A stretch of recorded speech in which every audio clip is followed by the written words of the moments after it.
this office. It's terrible. I'm in my kitchen All right right, now. we are live. I guess Joe wasn't late. He was on time, but his technical difficulties, so we're running a little behind. But so I guess we'll give him a pass. But we got Dylan and Joe here. What's up, guys? Hey, what's up? How's it going, man? Good morning. So we'll see how my thumbnail worked. So I didn't usually I have that standard one. I put whoever's on, and this one was more like a clickbait thumbnail. So but yeah, we'll see how many people tune in. But yeah, let's kind of dig into all the doom out there, and the thumbnail topic was housing is a trap. Someone's back. I don't know. Housing is a trap in 2025, and this kind of leads into Joe's stair-step method and getting 4 properties in 4 years. But Joe, maybe you can touch on, because you're a lender. What is the feeling out there? Do you think people are kind of feeling that doom out there of the housing market? Yeah, I think the expectations are just interwovenly, not on the same page. You have people that have been in the game or hear about people being in the game that did well coming out of COVID, 2020, 21, rates were low, prices went up. And who knows what prices are going to do over the next 5 to 10 years. They could be flat, they could be, very modest growth of 1 or 2%. Who knows? So housing payments are high, rent's high. People don't know what to do. People keep thinking, I'm going to wait and see what rates are going to do, which if you want to buy a house and you're going to wait for rates to come down, I believe that's a faulty method, because if rates go down, then every single person that's on the sidelines is going to jump back in the game. It's going to drive prices back up. So if you need a home, you just got to make it happen. If you're not sure or not ready, that's a different story. But from an investor standpoint, that's a whole different conversation of, well, what's the best use of your dollars and cents to be, putting into an investment vehicle to get a certain type of return. And then we all know real estate has the 4 pillars of wealth building, but I don't know. I think we're just in a very unique position, because I don't think anybody knows what the hell's going to happen or what to do. It's just damned if you do, damned if you don't, is what I kind of see, especially if you're a primary residence buyer. So Dylan, you just got your license also, and I believe you had your first listing under contract. I'm not sure how Mhm. that's going, but like, what is the feeling you're getting from clients you're working with as far as their like kind of outlook or their feelings on the housing market?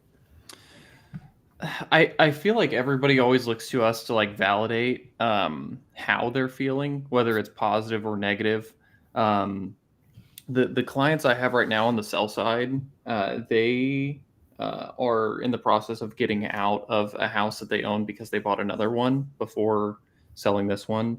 Um, they didn't have as high of expectations as we had going into it, but I think part of that is just they aren't in the market every day like looking at properties, so they just don't know what things are worth.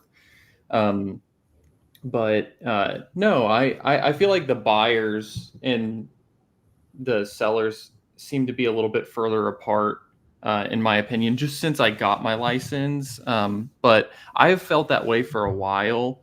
When I'm looking at commercial deals, I feel like I'm in a gridlock with like these different brokers. Like their sellers aren't realizing that their properties aren't worth what they were worth in 2021, and I'm offering what I consider to be realistic pricing based on today's rates, and they're just not wanting to come to any meeting point. So we're just kind of stuck at this standstill, like, okay, are they going to keep sitting on the property? Are they in a situation where they really want to sell it off? um, yeah, it just feels like stuff isn't moving too much right now for me, at least on the commercial side. The residential side, it seems like everything is running smoothly. I mean, we have cheaper price points here, so it's just a little bit easier. All right. I just want to say good morning to a lot of people tuning in. We got blue collar landlords here. Kyle, what's up, man? It's been a while, man. You must be busy working. We got Big Val here. We got Lynn tuning in. Lynn had a great live with me on Saturday, and one of the things she's really been kind of talking about. I put a reel out, but it's about Costco and how their marketing and consumerism. And so she doesn't have a Costco membership because she feels like she goes there to buy, maybe dishwashing soap, and she ends up with a $200 bill. But go check out that reel. But Lynn's worried about Costco coming after her now. But we do have Jason C here. Thanks for tuning in. Flavio, you better tune in from my channel, but thanks for tuning in, Flavio.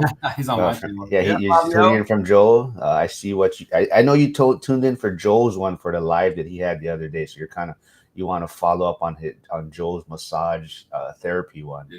Yeah, that was a personal relationship discussion. That was amazing. That was so fun. That was a wild live if you didn't see it. Mark was it went all over the place. But aloha, Dollar General. I haven't seen you here before, and yes, I have always been asked why I'm wearing mascara. It has been something I've always been asked my whole life. But I do have very long eyelashes and whatnot, so it looks like I'm always wearing mascara. Please subscribe as long as you're here. Lynn says next Amazon. Oh, okay. We don't need her opinion on Amazon, so we can do that one next. But yeah, I definitely feel, for a lot of people I talk to, I got a lot of agents, lenders coming on this channel, and yeah, a lot of them are seeing, people that just feel like they can't buy a home, right? They're talking to a lot of people, and it's definitely hard to get a lot of people off the sidelines when they're hearing all this doom and whatnot, that it's impossible to buy a home these days. And that's kind of what the title, for my thumbnail was, like, housing is a trap in 2025, because a lot of people, I guess, don't know how to navigate this market. And even like a lot of realtors out there, right, they're used to being in a market where houses kind of just sell themselves, right? So I think Zuber talked about it the other week too, like realtors gotta get to work and stop whining out there, right? But Joel, let's dig in also to your kind of stair-step method and how, someone who is trying to get on the housing or the property ladder, like what could they do in these crazy times? Yeah, it's such a unique opportunity, in my opinion, right? If you bought a house in 2015 or 2020, I mean, prices for sure went up. So it's like rising tides lift all boats. And right now, there's a lot of uncertainty of what home prices are going to do for the long term. However, if you look at the amount of construction over the last 4 or 5 years, there's been a larger percentage of the construction being on the multifamily side as opposed to the residential side. And I wish I had some numbers prepared. I don't. But you've heard the term of, we're building a generation of renters, right? The younger generation, millennials, Gen Zs, there's a large percentage that are renting that can't afford a home. The average age of a first-time home buyer right now is, I think, 38 to 39, whereas before COVID, it was 28. So if you have this generation of renters, well, if you're 25 years old and you buy a duplex or buy a 3-bed single-family house, well, what are the chances that you're going to be able to go find a friend that wants to rent a room from you? I would say pretty likely. So if you've got somebody that's in good financial shape, that's got good income, has the savings, that's on the right trajectory up, continuing to increase income, why not buy it? Well, what if you buy a house today, live in it for a year, rent out rooms, save up, buy the next one in a year or two with the goal of turning the old one into a full-time rental? I've got people that are doing that in this market right now. They're stair-stepping their way up. You start with something that's meager price in your area. And I'll use Florissant because this is my hometown, and I just did a live on this specifically. But you could buy a 2-bed, 1-bath home for $125,000, rent out a room. That'll cover half of your mortgage payment, save up money. And this person that I'm thinking of is making $100K in sales. They're going to have that money saved up very easily. And then buy the next one as a 3-bed, 2-bath home for $135K, turn the old one into rental. So if somebody really wanted to go against the grain and get aggressive, that had the income trajectory that's high, had the savings that was working, they could go buy 4 properties in 4 years, have 3 rentals, and have those seeds planted for the long term, because the pool of renters is so high in this market. And again, it depends on what market you're in, but that's what I'm seeing some of the really aggressive people that have that foresight that are doing out there. Dylan, do you have anything to kind of comment on that as far as Joel's maybe stair-step method or what? Like, how are you helping clients maybe see or change their views on the real estate market, right, or the housing market? For some of the people that are looking for houses, generally a lot of the people I'm working with are investors, but for the people that are looking for houses, if they're not looking for their quote unquote dream home, which I am pretty against, because I feel like everybody always moves every few years anyways. Every, like, what is it? What is the statistic, Joel? Like 5 years? Something like that. Yeah. Yeah. Yeah. So going for the dream home, I just feel like there's better opportunities out there right now. If you're willing to put in the work, you can buy houses at sheriff sales. You can buy houses on auction. Like, there's other ways to get properties for significantly cheaper, and just put the work in to make the property what you want it to be. And then by the time, the next year rolls around, one, you definitely can make that into a rental because you've got it cheap enough to make it make sense as a rental. And then two, you're building up a ton of equity in the process. So you might, if you're buying it from an auction, you're going to have to do cash, so it's going to have to be private or hard money. But when you're refinancing that out, I mean, you're getting your 20% right in there. So yeah, I mean, I love that method. That's kind of what I've been going down, except I'm doing multifamily instead of houses. I see iPhone 20 tuned in. Maybe we'll dig into your question a little bit later. We're going to kind of stick to the real estate side right now, but they have like a relationship question. So I'm not sure if they saw Joe's live. So Yeah. maybe we'll dig into that a little bit later. So hopefully you stick around. Casey's tuning in. Let's see who else. And Joe says he has 7 people watching from his channel. If you do hear me or whatnot, he wants to know, what market are you in? So if people are here in the viewing, maybe put in the chat, what markets are you in, or maybe what markets do you invest in. But yeah, I totally agree. And I just thought of it just now. We kind of talked on it before we went live, Dylan, even about so I'm considering switching back to StreamYard for a platform, just because more people I know are using StreamYard. I have nothing, Restreams has been great for me. The only reason I switched from StreamYard was because I was having issues with StreamYard, but I think it was more my hardware and whatnot. So anyways, we were talking about getting locked into a 1-year, subscription. And, at least now, because I'm doing the month to month, it's easy for me to switch to StreamYard, which may make things a lot easier for me when I do lives with other people. So I think even the housing market is somewhat like that. I think when the rates were a lot lower, it's easy for people to be, mobile in a sense, right? But now with rates a lot higher, it's harder for people to move. And like Dylan talked about, getting locked into your maybe dream home or whatnot. And a lot of times that's what handcuffs a lot of people. And I definitely made that mistake. So it's just something to think about as far as keeping yourself mobile and not extending yourself, right, when you purchase. So like Joe, I'm sure you hear it a lot, right? Someone maybe is qualified for a property on paper, but you're trying to advise them, like, you may be qualified, but how are you going to actually make these payments every month? What if you have other expenses come up and whatnot? So do you have that discussion a lot? It's a delicate subject, because from a licensing standpoint, a legal standpoint, we can't deter someone from applying. We can't deter somebody from doing certain things. We can guide and advise and talk about, these are the typical types of patterns or behaviors or mindsets that people have. And one of the things that I talk about on my channel a lot is that I do a lot of hard transactions, tight ratios, unique scenarios. And on paper, when you look at an applicant who, let's just say that you have one person on the loan application, but they're married and maybe they've got a grandparent that's moving in with them that has extra income in the household. They've got 3 people earning to pay the bills for the household, but maybe only one person on the application. So I may have an FHA loan with a 619 credit score with a back-end debt to income ratio of 56% that on paper looks very risky. And many lenders won't do the deal. We get the deal done. And on paper, it's like, well, is this really a good idea to do the loan? But in reality, they've got the earning power as a household to be able to make all the payments. So every situation is unique. That's something that I see a lot, because my network knows that I get the hard deals done. So I see a lot of that kind of stuff personally. But yeah, people that want a house, they're going to do whatever they want, whatever they can to make it happen. Even if, logically speaking, you look at their bank statements, like, well, you're paying $2,000 in rent right now. Your mortgage payment is going to be $2,750, and you're not really saving money as it is. And you're going to afford this payment, but they're determined to do it, and the numbers work on paper, and they just make it happen. So Yeah, I think it's an interesting question. I don't have a whole lot of good answers for it.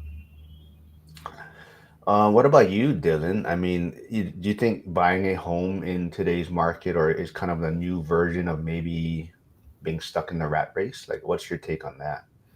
Yeah, it's interesting for me because I've never looked at like I've never been excited at the thought of buying a single family home because I've always like from the start of buying real estate, I never looked at single family houses as a place to live. I always looked at the multifamily and stuff like that because I was optimizing for financial independence just from my very first purchase.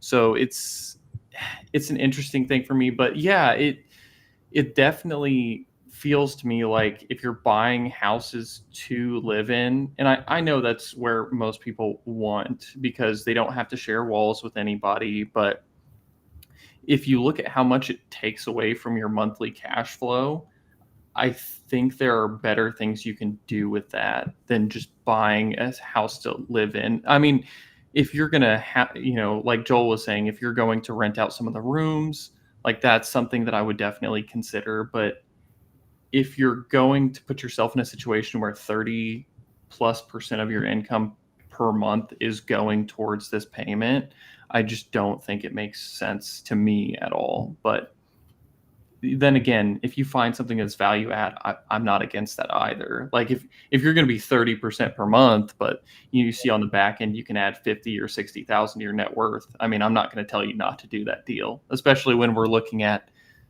potentially topping out in rates right now. All right, so we have Free at Last for Life. Looks like he's tuning in from someone else's channel. So Yeah. also don't forget, I'll put everyone's channels in the chat. So if you are tuning in from someone else's, go please support the other people's channels also. But Free at Last for Life says, do not buy anything yet. Prices just began to slide. So, Joel, what markets are you probably primarily helping people in right now? And would you say prices are sliding? I mean, every market's different. I'm seeing, Austin, Texas is actually up. I mean, it dipped quite a bit for a couple of years now. It's actually a little bit up. San Antonio's up. Florida's down for sure. Let's see. The North Carolina market's up. Virginia's up. Maryland is sideways. Missouri's up. Illinois. Well, the southern half of Illinois is where I do most business. That those markets are roughly flat or up. Indianapolis is up. So every market's different. In St. Louis, there's still a shortage of supply of houses. So it just depends on the market. Yeah, I also don't like the idea of buying into. I feel like everybody's obsessed with the idea of a price crash because we had one happen nearly 20 years ago at this point. Um, there was special circumstances to set that up, and every market's different. Like Joel's saying, I mean, you can look at the coastal cities and see that those are going down, but here in the Midwest, prices are so much lower, and we don't really have the inventory. It just feels like it's more insulated than some of those other markets. Free at Last for Life. What market are you in right now? I'm curious to see what you're seeing. If you can throw some more insights in the chat of what you're seeing, for sure. Yeah, so I think there's so many factors involved, and you guys all touched on it. What market you're in, even interest rates and whatnot, and it really, like Joe probably touched on also. It really depends on the individual's situation to what their financial situation looks like. However, I think the biggest thing, and we see it quite a bit. It's really just that whole um, mindset of what your, I guess, maybe view of home ownership is, right? So for a lot of people, it's more of a place just to live, and they think they're going to live there 20, 30 years. And there's others who's now starting to, maybe more people looking at it as a investment in a sense, and they don't want their full payments or their full income going to this house where hopefully they're going to pull the equity out or move in 7 to 10 years, right? So I think that's the biggest thing, is changing people's vision on how they're looking at housing, right? I think for a lot of people, and the would you say that the government is might be causing this unaffordability or people's visions about housing being something that they don't want to get into now? Like, is that what you guys would maybe look at, I guess, in a sense? When you say government, what do you mean exactly? Just as far as them, I guess the government impacting building of homes, impacting interest rates, Oh yeah, impacting, yeah, so as far as them, even like you could even say like a 30-year mortgage, right? Someone buys a home and now they're locked into this payment for 30 years in a sense, right? So now you're in this kind of, not, you don't have to say rat race, but you're in this, I have to make this payment for 30 years, right? And now Mhm. you're kind of stuck in this illiquid asset to some extent, right? So how would you view that as far as how housing is portrayed to the young generation? yeah. I Joel, mean, you want to take this one? yeah. Well, let me just back up for one step. New home building is down to a certain degree. And I was at a conference last year talking about administrative and I can't think of the actual term, but the administration types of additional expenses to get permits and all the BS stuff to get everything, all the licenses and like all that stuff.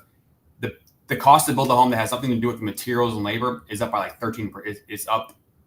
The cost to build a home of those administration costs, I think it was like 10%. Now it's like 20% of the cost. So it's like doubled. And so when you have all that extra red tape, it's hard to be able to build. It's hard to be able to have margin for error. So I think that's just one thing, is a minuscule thing that actually adds up over time. But you mentioned like the mindset of a younger person. They want to be nimble. I think I saw a stat that the lifespan of somebody working at a company is shorter than it ever has been. And when you've got that type of uncertainty working in jobs, it's hard to see yourself living in a home with that type of responsibility if you don't know where you're going to be with your job in a year or two. So I don't know. There's just a lot of this nomad type of perspective that I see from a lot of the younger generation too. So it's harder to see somebody wanting to be in a home and a responsibility. But I don't know, Dylan, what are your thoughts on that? You kind of hit the nail on the head with me because I am kind of part of that generation, getting a little towards the top end of that. Uh, I specifically buy the multifamily because I want everything that I buy right now to be able to be an investment, and it doesn't lock me into a specific place that I have to live in. So all the multifamily I'm buying around Indianapolis, yes, I'm living in it for a minute, but I want the option to, if I want to move to Texas at some point, move to Texas, or move to another state, or maybe Mark's out there in Hawaii, maybe I stay in Hawaii for a little bit or something like that. I want to have the options. All And right. I think a lot of people are similar. This is kind of perfect for what we're talking about right now. So tuning in from one of your guys' channels is Anchor. So Anchor, please go check out everyone else's channel also and subscribe. But Anchor says he is 17 years old. I have managed to store $1,000 in savings. Should I start investing? If yes, then what do you advise me? Well, my first thing is saying we do not advise anyone. This is just of our opinion, a live talking about opinions, what we may do. So we don't give any like professional advice and whatnot, but we can give you maybe our thoughts on how we may handle the situation. But you're 17 years old. My first thing would say it's awesome you're tuning into stuff like this. You are thinking about your future. I mean, I don't think I would have had $1,000 saved at 17. But Dylan, I mean, maybe he's a little bit closer to your age and definitely than me and Joel. What would you, maybe your thoughts, if you were 17, had $1,000, like how would you approach things right now? It really depends on what you're wanting to do, because if you're wanting to buy a house within the next few years, I would say, or even like next couple of years, I would say the best bet is just putting it in a savings account and just keep stacking in that savings account until you can buy something. If it's something that you want to put the money to work and you don't really need it for multiple years, um, you might put it in some index funds. That's what I was doing when I was working at Burger King. Is I would just take my money and I would throw it into my brokerage account and just buy index funds. And part of that is what helped me save to be able to buy a property after I graduated college. So I do think Joe can elaborate on this. So I think, as we all kind of know, saving is a great kind of starting point, right? You definitely want to understand how to save money, but at some point, to Joel's kind of vision right now is increasing income, right? Finding different ways to increase your income because that will probably have more impact than just saving alone. So Joel, maybe you can dig into that a little bit. Yeah, I mean, I'm going to give you two things. One, just broad, and I'm going to give you one example, that I've implemented personally. So one, you talk about the whole idea of cutting and budgeting and cut your Starbucks coffee. The time you spend on budgeting is only going to get you so far in terms of the return on your time. If you spend time every single day, let's say it's 30 minutes a day to spend time on building an income stream or continuing to build your business or whatever is helping you make money, that time that you spend on that can be compounded and could be potentially exponential. And so I look back at one of the points in my life where I was doing day trading. I was working a job and I was messing around on charts and trying to day trade at the same time. And then at nighttime doing some extra research and watching things and reading blog charts. And it's like, I look back on that time. If I would have been spending that time on doing other things to be able to generate more income or produce more content or whatever it may be to be able to generate more income, I would have been in a better position to be able to have more money saved to then just put the investments on autopilot, dollar cost average into an ETF, or have more money to buy the next rental property. I'm a big believer that the active work in investing is, I think, at least for me personally, is wasted energy. I want to go get more money to then put things into investments that are more passive, that are just going to work on autopilot that I don't have to think about. That's my opinion on the whole kind of income, savings, and investments. So on that note, as far as income and expenses, I actually just did something today that you might consider not the smartest thing to do financially. I bought my car back in February and I got a loan on it, and the payment's like $370, but the total payoff was like 18 grand. So I was looking at that and I was like, well, where can I put 18? The rate's only 5.7, so it's not like it's a terrible rate. But I was like, where can I put 18 grand to go make $370 a month? I was like, well, I mean, I could buy a rental property, but I need a little bit more than 18 grand to be able to do something like that.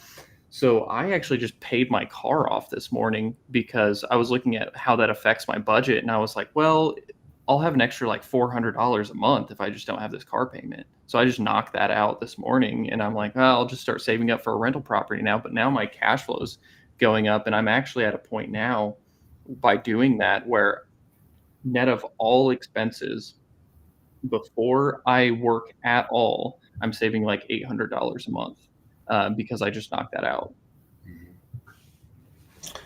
Yeah, all great points. Hopefully, sorry, I forgot your name. Anchor. Hopefully some of this helps. Hopefully, but like I said, I think, you being at 17, listening to this type of content, having $1,000 saved, you're well ahead, right? So there's a lot of avenues. I think, for me, the biggest thing would be to find your niche and definitely, if real estate is something maybe you have a lot more interest in. I'm not sure. I don't think you mentioned where you're at. I don't know how real estate is in your market, but that could be one path. I mean, definitely people do well on stocks, start a business, but there's different ways to do it. But definitely I would try to find something that you're interested in and reach out to people that are doing what maybe you have some interest in. And that'll be my first advice to figure out how to kind of accelerate, I guess, what you're doing right now. Hey, Kenny's here. I heard Kenny and Casey had a chance to hang out this weekend before Father's Day. Kenny got the hall pass from Jen. But there was a question. Oh, here, Lynn. Lynn is asking, would you take out your 401k to buy a house? I'll let you guys dig into that first. Do you guys have any thoughts on that? You want to go first, Joel, or do you want me to go? Well, I think it kind of goes back to what you were just saying a second ago. Okay, I've got 18 grand. Can I invest into something that's going to be able to generate the same type of return and exceed that $300 and something payment? And so if you've got an asset like a 401k that's earning money in the stock market or some type of set of securities versus buying a house, what's going to have a greater return on your investment? Now, I love this conversation because I bring up this comparison a lot to the younger folks that I talk to. And I'll say it again. If you've got $10,000 that you put in the stock market to get a 10% return, what's that dollar amount going to be in the first year? Well, that's $1,000. If you take that same $10,000, let's say it's a primary residence, your first time home buyer, you buy a house for $300K, and then that house appreciates 3% in the first year. What's the return on your money going to be? And when I ask that question, I have a lot of people that get it completely wrong. $300, $900, $1,000, $3,000. Well, it's 300,000 times 0.03 of appreciation. So it's $9,000 of a return. Now, again, that's just paper money. It's on paper. It's not realized gains. But when you buy that property, you control the entire asset. So if the asset goes up, you're going to have that full asset.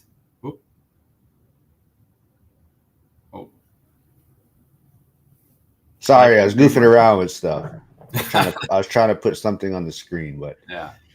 So in that case, you've got a $9,000 gain versus a $1,000 gain. So you have leverage in real estate. So again, that's just one very, very simple example, and everybody's situation is different at different times. But I think the question of, do you pull money out to go buy a house? It just depends on what you're going to be getting yourself into. What's the overall goal? Is it cash flow? Is it an appreciation play?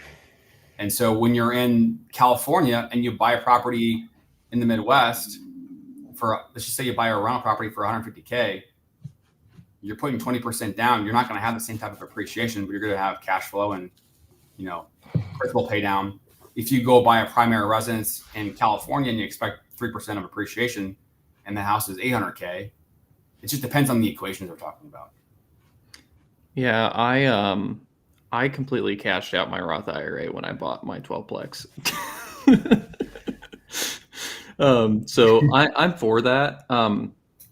I think the one thing I would say to that is I generally encourage people to start with real estate if you can, because real estate to me seems like a way to build up money very quickly. And by very quickly, I mean over the course of 5 to 10 years. And stock seems like a way to me at least, to keep and preserve that money and have it growing much slower. Like I've only been investing in real estate for about 1.5 years now, a little bit closer to 2 years. And I believe based on the amount of money that I put in initially compared to what it's all worth now, it's like a 300 and something % return, which is absolutely ridiculous. Yeah.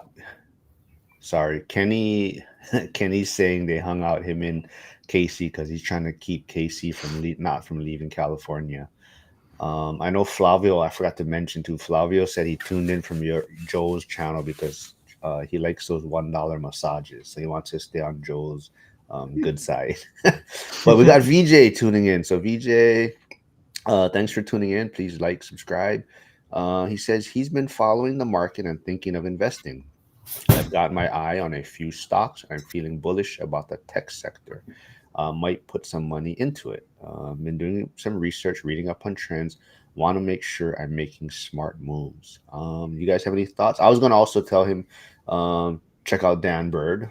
We just had in the school community, we had a call with Dan Bird of Breakpoint Trading. And yeah, he's amazing, man. So it's if you talk about one of those where you just find your lane and you become great at it, and that's definitely Dan Bird's lane, right? So him and Zuber know each other from back in the day, from working together.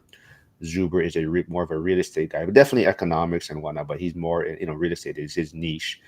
Dan Bird is more of the stock trader and whatnot. So.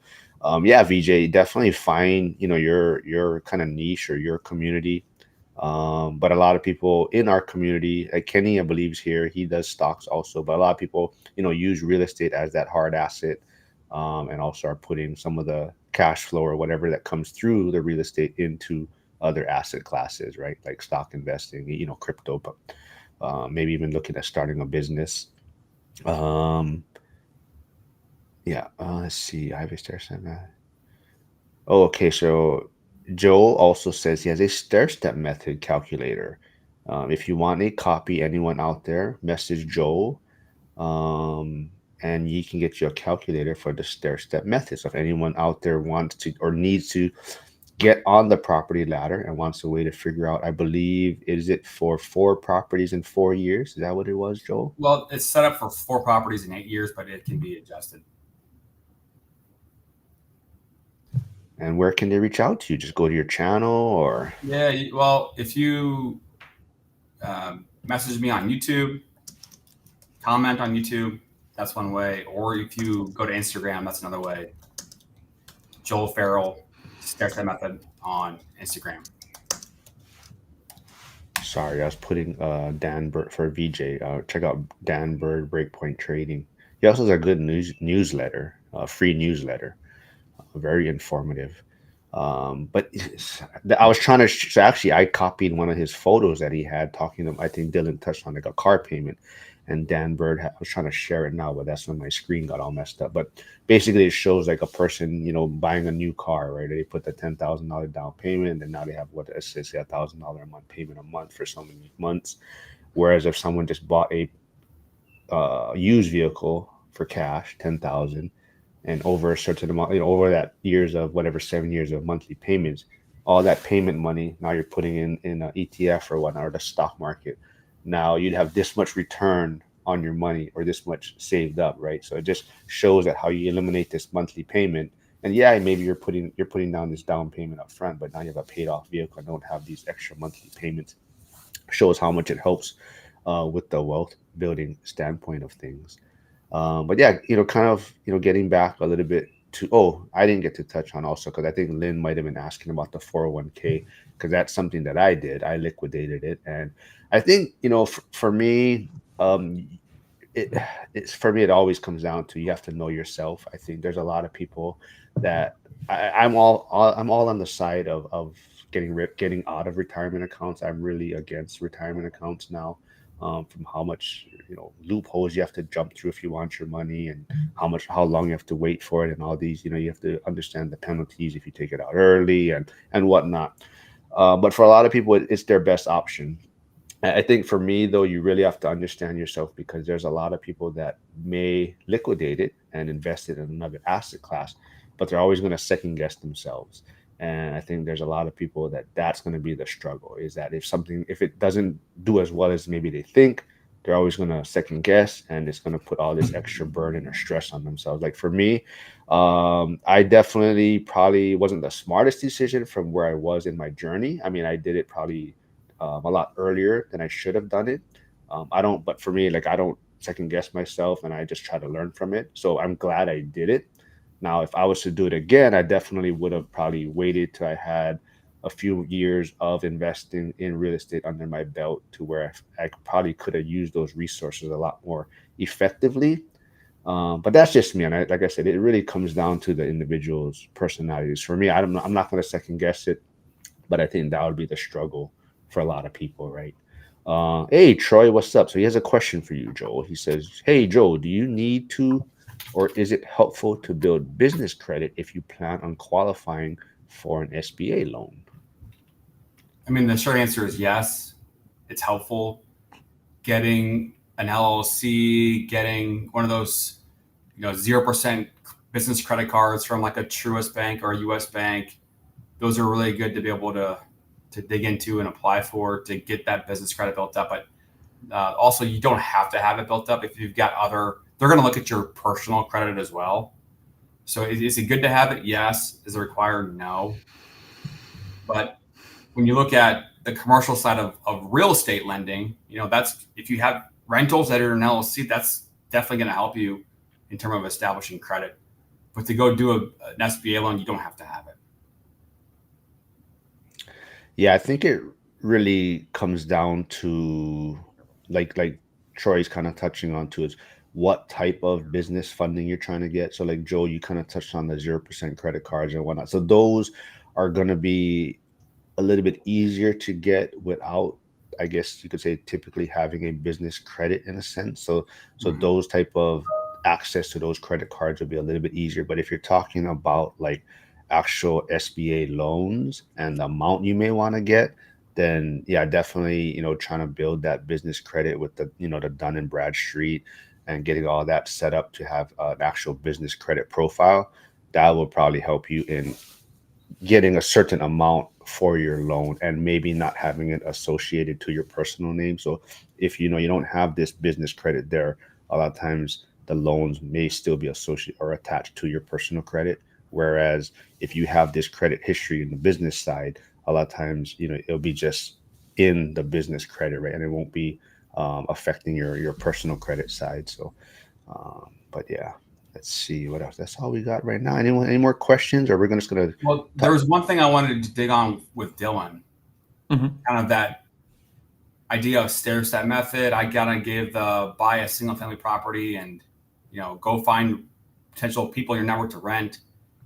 My question to you is, what's stopping people in your network from doing the same thing? And if you could kind of walk us through your journey of acquiring the first multifamily, how did you get to the second one? How much money down? Just kind of walk us through some of that stuff and the logic. Yeah, I think the number one thing that has been stopping people that I know from buying things is just being apprehensive about essentially second guessing themselves. And I think that's where I come in, and I'm actually pretty useful in that situation because I've already done it. So I can talk to them from the perspective of somebody that has done this before. For me, the way I was able to buy my first one was I did not move out of my parents' house for like 2 years after I graduated college. I just kept working and saving all of my money, and I ended up buying a triplex with 20% down. Ended up being about $50,000. Then I put all of the renovations on a Home Depot credit card. The cool thing about the Home Depot credit card is if anything is over $300, it's financed for 6 months. If anything is over 1,000, I don't know if they always do this or if you have to wait till they have special things, but I got all of my stuff financed at 0% for 12 months. So that 30,000 in reno, I didn't really have any of that money out of pocket. I was just paying the monthly payments to knock that down. Now, if you don't pay it off by the time the term hits, you owe all of the interest. So that's just something you have to be comfortable with, and then understand what you need to be paying on a monthly basis to knock that all out. The way I got into the second one was I was house hacking, and I was able to save up another $50,000, and then I was wanting to buy this 12plex, but I didn't expect to have to buy it as soon as I did. I was talking to the owner, and I was asking them if they ever would sell it, and it seemed like they were just getting tired of running the business. So they wanted to sell it then. Just since we had the conversation, they were like, you know what, you seem pretty good. I'm willing to sell this to you. The problem there was they wanted to sell it they originally started at $950. We negotiated it down to $775.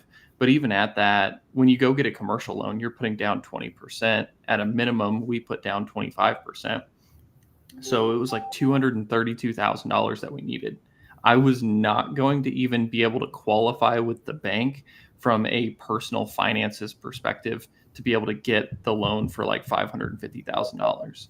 So what I did was I found a friend that I have that lives here that has the same mentality when it comes to real estate investing. He's more of a long-term guy like me. We don't plan on selling stuff, refinancing out, or anything like that. We're just going to at the current moment, we're thinking of just terming these things out and just not touching it, just so we can maintain an increased cash flow over time. But he came in with 80% of the down payment. I put down 20%. So that's how I was able to get the second one done. Now, you don't have to do commercial. You can keep doing that same, like I could have went and bought another triplex or another duplex or a quadplex with that 50,000 I had instead of partnering with somebody. It's just the opportunity that presented itself to me. That being said, that you don't have to go that route. I mean, you can still continue to get after a year, get your owner-occupied financing. It's where you're going to get the best rates and just keep hopping to different multifamily properties every year. And then within 4 years, if you're buying duplexes, you've got 8 units, triplexes 12, fourplexes 16 units. I feel like it's very doable once you start house hacking, because the cool thing is there's a snowball effect for every property that you buy when you're house hacking. Because let's say the first one you buy is a duplex and then you move into another duplex.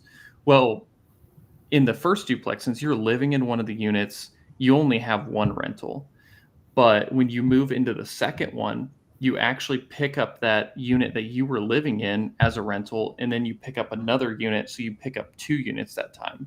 Third one, you pick up that other unit again.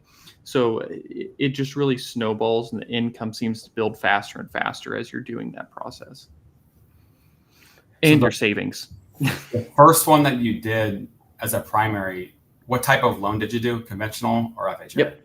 Conventional 20% down, which I wish I would have done FHA, because I was looking at the numbers on the property, and the cash on cash would have been amazing. But what I was really looking at was like how much money I put down compared to what my cash flow would have been if I just did 3.5 versus doing 20% down. I'm like, man, I could have been out of pocket like $8,000 instead of 50. And yeah, I would have cash flowed like a couple $1,000s less per year, but I would have had another $40,000 in my pocket. What year did you buy that first one? 2023. Okay. Because along the way, I forget what point in time, but to do a conventional multifamily, you used to have to put down 20 to 25%. Now it's 5% down. Oh my gosh. Now it's 5% down. And that's the one thing too.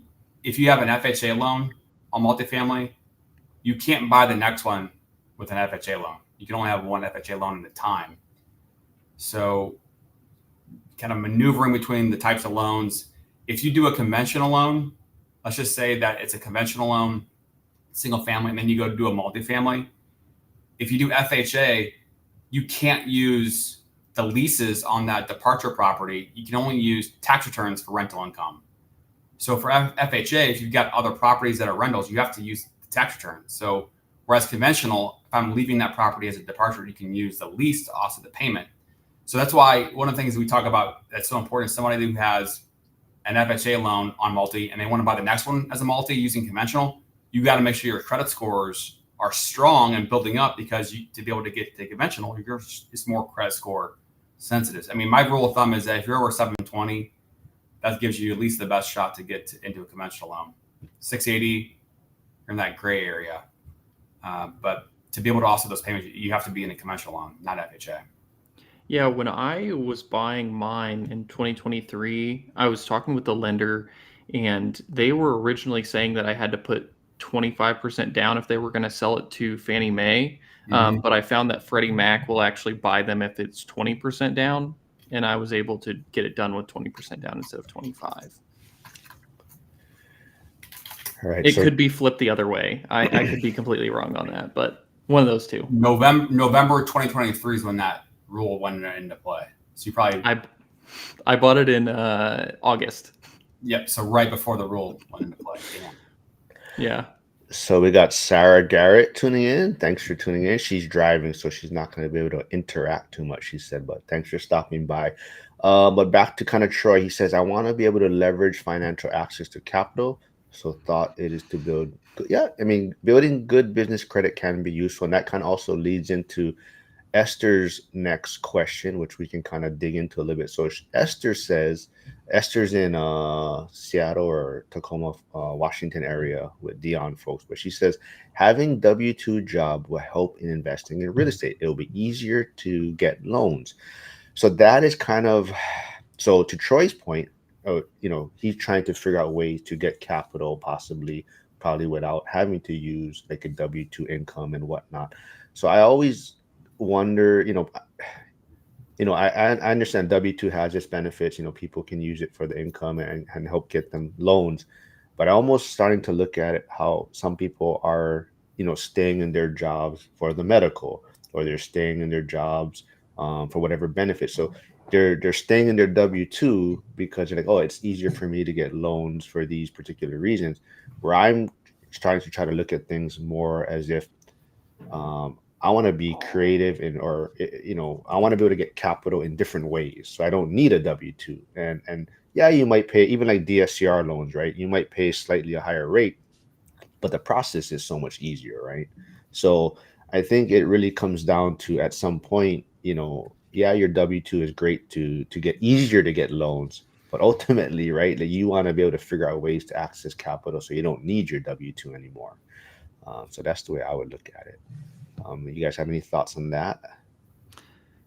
Yeah, I think Joel can mainly take this one, but I left the job that I had just recently, and I can tell you that this is going to make um, it's going to make me get much more creative with how I buy properties, because not having a W-2 income does make getting finance pretty difficult, unless you have 2 years of tax returns in your self-employment or whatever you're doing. In my case, I'm a real estate agent and I'm starting a property management company and I do contracting stuff. So I need 2 years now of that. Yeah, I mean, I'd say on my channel all the time that if you want to buy real estate as an investment, the most important thing to figure out first is how much money you have available to deploy. Once you know that number, then you can back into other types of property strategies, all that stuff. And if you got 50K, that means you can go buy a property, put 20% down or 25% down, and then DSCR it. And all we're going to look at is the property's rents. So primary residence, so low money down, that's hard. But if you got 20% down to go buy a property, you're going to have typically good options if you got the scores that are high. So for you, Dylan, quitting the job, I guess, does that mean going all in on just this additional income, auxiliary income in real estate and contracting, just that whole world of being able to pay the monthly bills?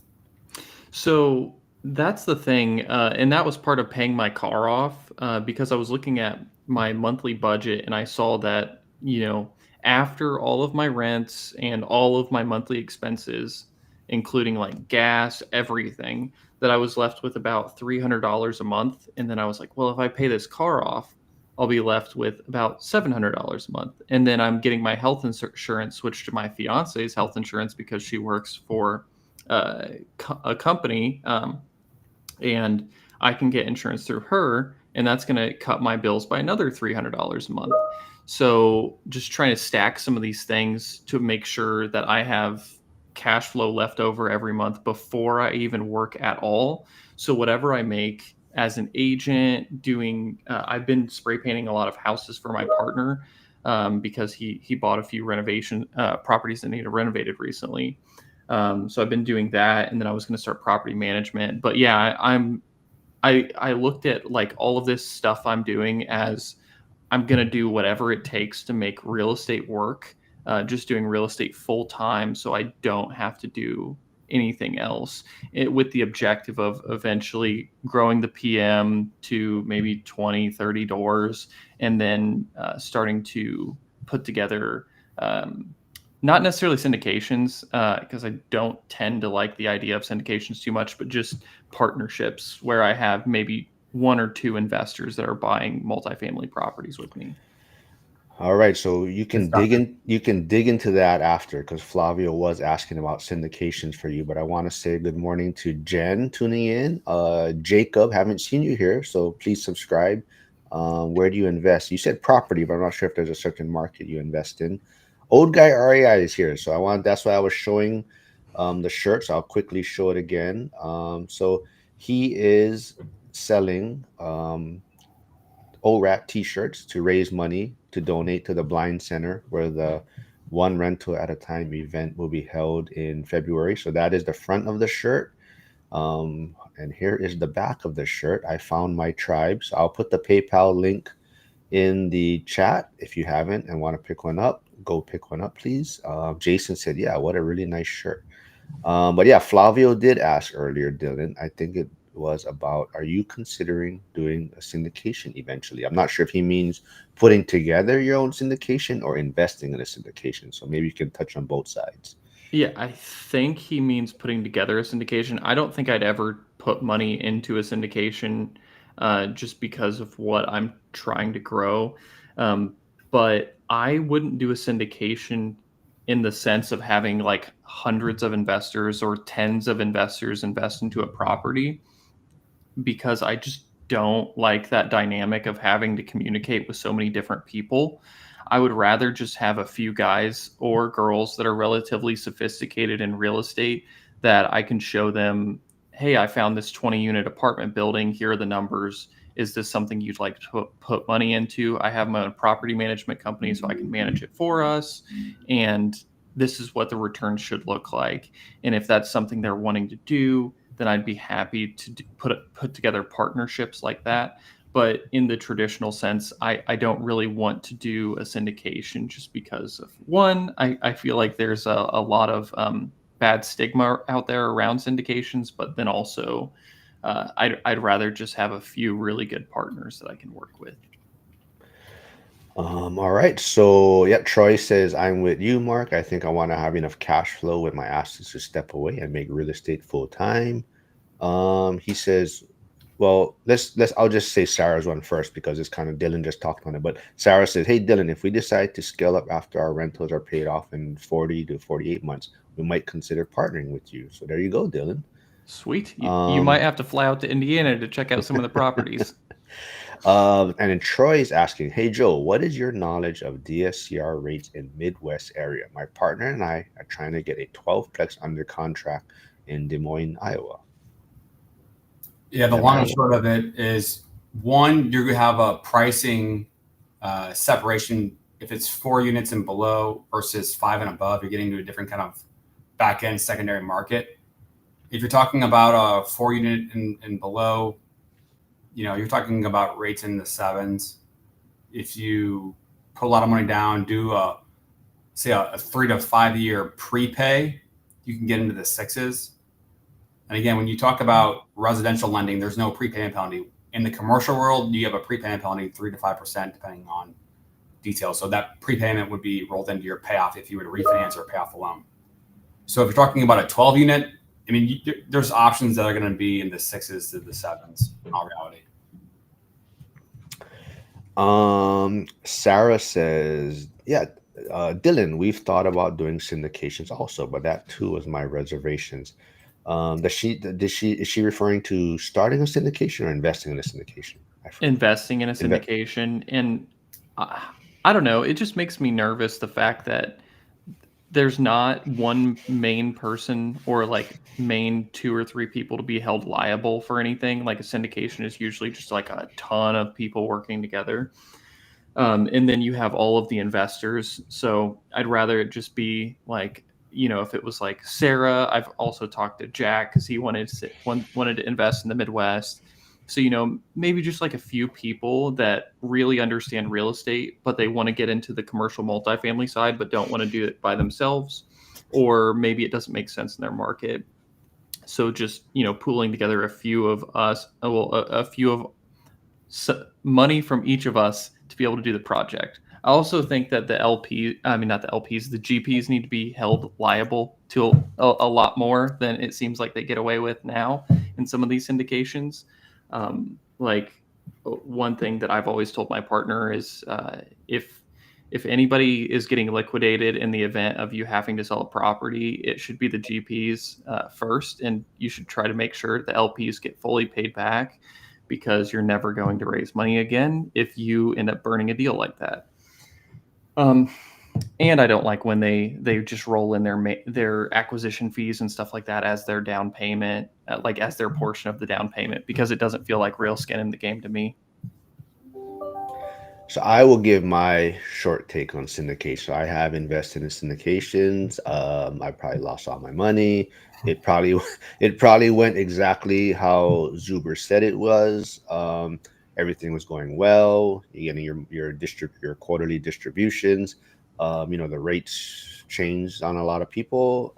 A lot of operators were, thinking free money was going to be available for years, and there was a lot of operators out there that were probably not planning for it. So a lot of people were caught with their pants down. So I think the biggest takeaway for me, and there's a lot of upset people that have lost quite a bit of money in some groups I'm in, and there's some that did well. So they've actually, so on one thing, the event that Zuber is speaking at, this weekend in Hawaii, Tri-City Equity, they're one of the people that I had the opportunity to invest in. I didn't. I chose some other groups, and that was a bad call on my part. But Tri-City Equity has done well in a lot of their syndications, and a lot of people has made money. They stuck to their niche. They stayed on that smaller side of acquisitions, so they've done well. However, I think the biggest takeaway that I've got from a lot of the people that have invested and may have lost money recently is, from now on, whatever syndications they're looking at or are going to be doing, they want to make sure there is a big player involved. Like, they want to make sure there is a family office involved in the syndication, or someone that can save the deal if something needs. So, a lot of times we're in this syndication. A lot of people have invested a good amount of money, but now, like, if there's a capital call, if there's something that's going wrong, now you're asking all these people to put more money in. And a lot of people, it's like, I'm tapped out. Like, my money's invested in all these different syndications and whatnot, and I don't have these reserves to be putting in all these different deals to save them. And some people have to pick certain ones that they want to try and save. So a lot of people, their take is that if I'm going to work with certain operators, I want to make sure there's like a big player involved that has the resources, that if we need to save this thing, they have money tied up in this deal, so that they're going to be looking at trying to save it for whatever reason. So that'll be my quick take on it.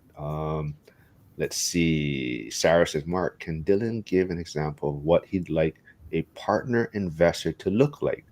I spoke with Troy 2 weeks ago on the phone. I gave him a bit of Keith and I's portfolio and money. He mentioned, wait. Example of what he'd like partner investor to look like. I spoke with Troy on the phone. Oh, like with their portfolio structure and how much money they have saved to invest in something is what I think she's saying. Okay. I'm not at the stage where I have like a defined investor criteria. Ideally, it's somebody that has invested in their own properties and they own real estate and decently capitalized. I don't have like a architecture of like how I would put the deals together yet. That I feel like that's something that I would just talk with everybody. Like once a deal came to us, just one-on-one, to figure out like what makes sense and what's fair for everybody. Okay, so just quickly, Troy, Joel put his email in here, but he's putting it from his channel, so I'm not sure if you see it. So there's Joel's email. He said, Troy, email him. I tried doing that on your channel, Mark, but it kept like not going through. Yeah, I blocked you on mine. Don't worry about it. No. Well played. But hold on. Sarah says, I guess so. Sarah was talking to Troy about Keith and I becoming a hard money lender because the position we'll be in with our rentals paid off. Okay, so she's trying to fill you out. She wants to see if she's going to lend you money, I think, Dylan. So she's saying, how much would he want? We will essentially have dumb money that we can take risk on. Okay. That I don't know. I mean, most of our down payments are going to be 20%, and most of the properties we're looking at are between 1 and 3 million. But we plan on raising, that part of that 20%, and part of it's coming from us. But all of that 20% won't come from one person, if that makes sense. So, maybe we have 3 people on that deal, and if it's $1 million deal, 20%, 200 grand, it's about like 80 something per person. Oh, all 70, right. 80. So Jacob, I'm going to read your question, but you have to make sure you subscribe to everyone's channel and order an ORAT shirt. Not just kidding. But Jacob says, hey, Dylan, what's the current DSCR rate climate like in Chicago? My business partner and F.I.R.E exploring options for an 8-plex investment property. That's actually going to be a question that Joel should answer because he's the lender here. I don't know exactly where rates are. I feel like I've seen some stuff in the 6s if I'm putting 20% down with a 3 to 5 year prepay penalty. Yeah. So in these kinds of scenarios, I just say 6s to 7s, depending on a lot of details. But the question is Indiana rental as an example versus Illinois rental, different laws, obviously. Property taxes are a lot higher in Chicago than they are in other states. So if we're talking about the rates, that part is more, cookie cutter. digging into a deal, it's a different analysis. Yeah, if they're in Chicago too, they should connect with Jason because Jason's in Chicago as well.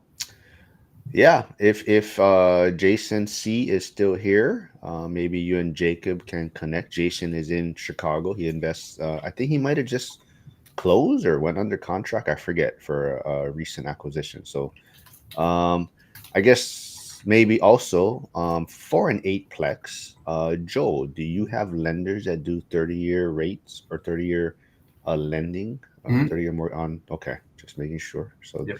so Jacob, yeah. So, Joel, on that one, this is something that I've talked to. I think the only one I talked to about this was Velocity, but I found their rates were like 9 something percent if I wanted to do a 30-year fixed on a commercial property. Do you know what? As an apartment complex or different? Just an apartment building, just 12 units. Yeah, that seems pretty high. That's what I was thinking. They were saying it was more of like a hard money loan, but I was like, I'm looking at a refinance from something that's in the 6s, so I'm trying to lock in a 30-year fixed rate on this thing. But I mean, they described it as a 30-year fixed product or a short-term product. It was a 30-year fixed product. Okay. Yeah, it was like 9.5%, and I was like, yeah, I can't swing that. No. Yeah, I mean, if it's something you want to dig deeper on, I can look at some options and look at the number. Yeah. I hate to be the person that says I'm just waiting on rates to adjust a little bit, but seems high. If I'm going to lock it in for 30 years, I mean, and I have a 5-year prepay penalty with the bank I'm with right now. So, if in 2-3 years it makes sense to do a 30-year fixed rate product, I mean, that'd be amazing. Sarah, that's an awesome position to be in, by the way.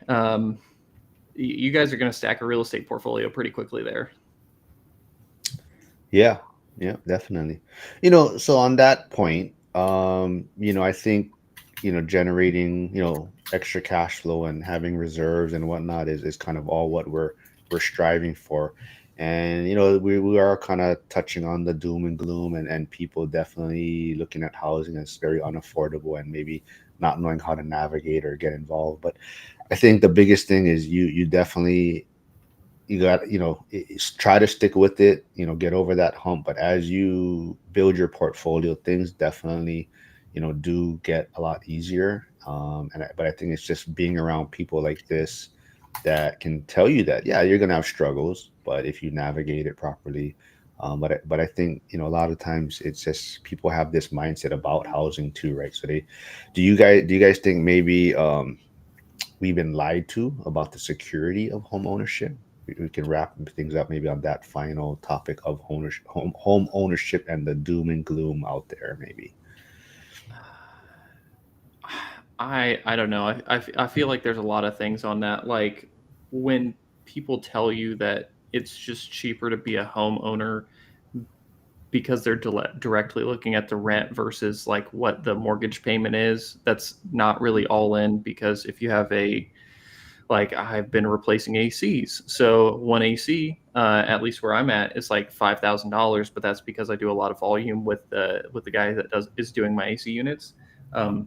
There's a lot of other factors that go into it. I feel like there's a lot of people that will also just try to scare people away with that kind of stuff. But if you look at like the average net worth for people that own properties versus people that don't own properties, it's substantially different. So I say you're better off owning, even though there are these other expenses that come up. But just don't expect what you see as your mortgage payment for your property tax and everything to stay the same. I mean, your rents are going to go up over time and your mortgage is going to go up much less than rents will. Any thoughts on that, Joe? Yeah, I mean, there's also the psychology behind it too. I work in sales, so knowing that I have got this other land that I'm building in real estate and having a family, having kids, other things, it's like, okay, well, I have limited amount of time. What can I do to be better at my job, be more efficient at my job, get smarter, meet the right people, build certain relationships to be able to, find those efficiencies. When you've got that responsibility of having a portfolio, it also changes the way you look at things, which in theory can either help you or hurt you, but it's an opportunity to elevate your game. And that's how I look at it too. Yeah, so Troy says, yeah, Velocity does 50, 40, 10. They have rates in like the 10s because they're a ratio lender. Yeah. So I think that's the one thing. Velocity Mortgage is definitely probably, I would say they probably have the most unique products because they're not your standard lender. So that's if you have something, a certain type of deal that may need a different creativity to it, definitely reach out to them. Yeah, so Sarah, if you haven't seen, her son is, I think he's just entering high school, but he's young, he's a monster, but he plays football. But she said they spend $36,000 per year now on groceries. Wow. Yeah, and Sarah, I think so. Sarah says no, so I think she's talking about the secure. I think people got caught up in the hype during COVID, having never previously owned a home, and now they're realizing all the costs associated with home ownership. So all that's being pushed online. Yeah. Smoke weed or the house market crash in 911. Wait, what? Smoke. Trying to figure it or trying to wrap my head around that one. Hold on. Sarah, get right now because a lot of people allow the energy around them to purchase during COVID. Yeah, that's definitely, part of it. People don't realize the other costs involved, right? Like I think Dylan, you may have touched on. People just see that monthly payment initially, right? This is my payment, my insurance, my taxes, and I'm good, right? And they don't realize things break. Like especially like Pittsburgh, you have older homes, or some place like Texas where the taxes increase. So you have every place has their own variables where people probably weren't considering, right? So they initially bought this property with a certain payment in mind, and now something is changing, or they have more maintenance, possibly because the homes are older. Joel, can you share some insights on property taxes in Chicago and potential deductions for an eightplex investment property, assuming a gross annual income of 200K and operating expense around 80K? Not sure if you Yeah. have time to dig into that. Yeah, I guess you have. the tax deduction part of it, you talk about depreciation as a paper loss. That's a massive. You have certain people we all know that are in politics that never pay taxes because they cost segregate and accelerate their depreciation on their apartment buildings and real estate. And the whole thing is that if you can put more money in your pocket today to minimize, because you're minimizing your taxes to allow you to buy the next building, and the next building, the next building. These people, they're buying buildings almost every single year. And then when they do decide to sell them, they're 1031ing into the next one. So the cost segregation is a major play for the bigger real estate portfolio holders. So that's a major thing to dig on and research. We talk about NOI of 120K at a 7 cap rate. That backs into, and again, I'm just using numbers here, backs into a $1.7 million purchase price, I'm guessing. But yeah, I'm curious, that eightplex, what are you seeing as a price? But yeah, if you go ahead. I was just gonna say, one other thing to look at is I've talked to commercial brokers, and they'll tell you that the taxes don't assess up to what the new purchase price of the property is. But I just got my new tax assessment for the 12plex that I purchased, and it's pretty close to what I bought it for. It's almost 2% of what I bought the property for. So, yeah, don't listen to that too much. Assume your taxes are going to reassess to whatever the common is for investment properties in your market at purchase price. I feel like that's one place that if you miss that is it. Besides your mortgage, that is the biggest expense that I always factor for when I'm looking at properties. So if you mess that one up, it can put you in a really bad spot. Yeah, so Jacob, it sounds like you're in Chicago, investing in Chicago. I would definitely. I'm not sure if you're in like real estate groups or go to meetups, but I would definitely try to connect with a lot of other people in your market. That's probably the most useful. They can help you navigate taxes or what they're seeing in their investments and whatnot. But yeah, this was a good one. I definitely want to get Lynn back on from one of her earlier comments about Amazon. Also, if you missed it, I did touch on Lynn's feelings on Costco and how Costco definitely markets and uses consumerism to their branding, and she has a take on Amazon maybe also. So it sounds like we'll get Lynn back on soon.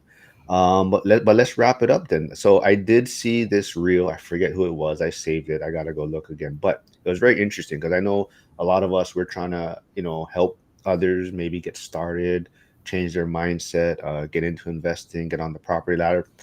But this person was talking about how so if you look at a lighthouse and a tugboat, they basically are there for the same reason, right?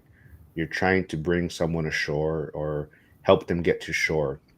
But a tugboat goes out there and you're gonna reach this other vessel, maybe fix things on it, hook them up, bring them in, force them in, get them to shore, where a lighthouse is just there on shore shining its light, letting people know what it's doing.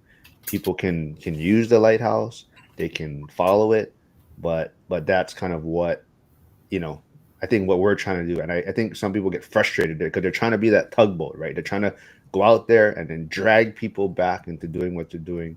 When if you're just that lighthouse and showing people what you're doing, sharing your message, and then you'll find those right people that want to be attracted to that light and what you're doing, right? Um, I didn't block you, Joe. Maybe Flavio did. I gave Flavio moderator capability, so maybe Flavio blocked you. Slave blocking me. Yeah. But I, yeah, if you guys got anything else, yeah. I don't think you can drop anything in the chat that has like .com if you're not a mod or the channel owner. Okay. All right. But you can send it here. Joel, if you have any updates, because like on the Facebook post, someone was interested about your event coming up or your band thingy. Do you have your band on again? You want to show that? I do, yeah. It says one stream away. And again, my podcast is called Strive for 25. It's all about, hey, if you can increase income, save 25%, then you're going to have options to invest. And I started my podcast in 2022, literally like 9 o'clock at night. Every single night, get the kids down, spend at least a couple minutes a day working on the planning and executing and all that stuff. And kind of taking James Clear's mantra of the 2-minute rule from his book, Atomic Habits. And I believe that people's biggest limiting belief is that they don't have time to do X, Y, Z. And if you can just build a little bit of habit of doing one thing every single day for 30 straight days, don't break the chain, then you can achieve literally anything. Maybe not overnight, but if in time, you'll be able to achieve it. So this is just going to be a framework. We're going to be bringing people into a 4-week sprint with 4 webinars, 4 Mondays in a row, just helping people, guiding people towards building an extra income stream of $1,000 a month. It's just really just focusing on building the habits and adding in some extra information and tools. So more to come. More income. But like Joe mentioned, here's his YouTube channel for his podcast, Strive for 25. Also his Lending for Entrepreneurs. And there's Dylan's channel. So Dylan, what's new on I haven't seen anything on your channel recently, but everyone out there, go subscribe to all these channels, please. Yeah, I need to start posting more videos. I was actually thinking about starting to do like a rent roll, like once a month, just going through collections and expenses and stuff like that, so people can see what it's actually like to be somebody that manages properties. And because I feel like everybody thinks that we just have so much money because we own rentals, but when you see the expenses, like I think for the past 6 months, actually I know for a fact on the past 6 months, I haven't taken any distributions from my 12plex because I've been buying AC units and having trees removed and having flooring laid and stuff like that. So we've just been spending all the cash flow on improving the property. Then another thing I wanted to do is just another net worth update, because I really started the journey back in July of 2023, and I started with like 95,000, which I had saved to buy my first property, and I just want to like look back on where I was 2 years ago compared to where I am now, and just be able to share that with people to show the differences. All right. I'm not sure if you guys have to run, but Troy has a question for you, Joe. So I don't know if you can stick around, but yeah, Troy... no, this is a great question, and it depends on where somebody is in their journey of investing and income.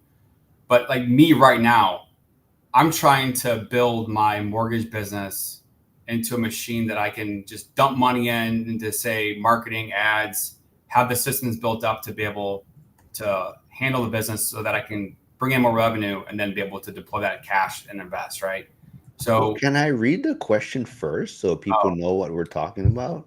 that's a great idea. Now, hold on. So Great. Troy asked, Joe, if you have 40K to invest, what would you do with it and why? There you now you can go, Joe. Yeah. Investing is hard because you're trying to decide what to do with it, right? If I've got 40K and I use it and deploy it, well, then what, right? I use the term TTR, time to replenish. How long will it take to replenish that 40K? The shorter that time is, the more margin for error you have for some of your decisions, the more fun you're probably going to have. So that's why I say, hey, I'm trying to build my business to be able to generate more income, speed up that time to replenish XYZ dollars. So I think that's something that really comes into play for me personally is, okay, I'm trying to be able to build up more income machines so I can deploy more. So I would rather, in my position right now, spend some of that 40K to build a recurring income business than to deploy that money right now with, say in real estate or passively getting, return somewhere else. Yeah, so I did screenshot Sarah's comment, so I'm gonna save it, Sarah, and I'm gonna post that and say so everyone can tune in. So Sarah says she enjoys my YouTube moderating and podcast, and she loves what's going on. So I screenshot that, Sarah. So you'll be seeing that on a reel soon or a post. But yeah, thanks everyone for tuning in. Troy does agree with you, Dylan. He says, yeah, he owned his duplex, not taking any distribution yet because of CapEx. And Jacob says, it was great chatting with you about DSCR rates and taxes for 8-plex investment in Chicago. I think we've covered some good ground, so just getting late here. I'll wrap things up for now. Well, thanks for tuning in, Jacob. Hopefully you subscribe to everyone's channel. Hey, Flavio's still here. He was kind of quiet today. He didn't make a lot of trouble. But Flavio, thanks for moderating in the chat today, hopefully. And I will be back tomorrow with Liam, who is a investor agent in Pittsburgh, and Curtis, PE turned RE. He's on summer break now, so he'll probably be doing more lives. But Curtis is in Tacoma, Washington, and he is starting to consider investing out of state because Washington is getting too expensive. So Pittsburgh is on his radar. So tomorrow we're going to have a little fun one, and Liam is on the hot seat, and he is going to try and convince Curtis to invest in Pittsburgh. He's going to tell him all the pros and cons of possibly investing in Pittsburgh and out of state. So tune in for that one tomorrow, everyone. So thanks, everyone.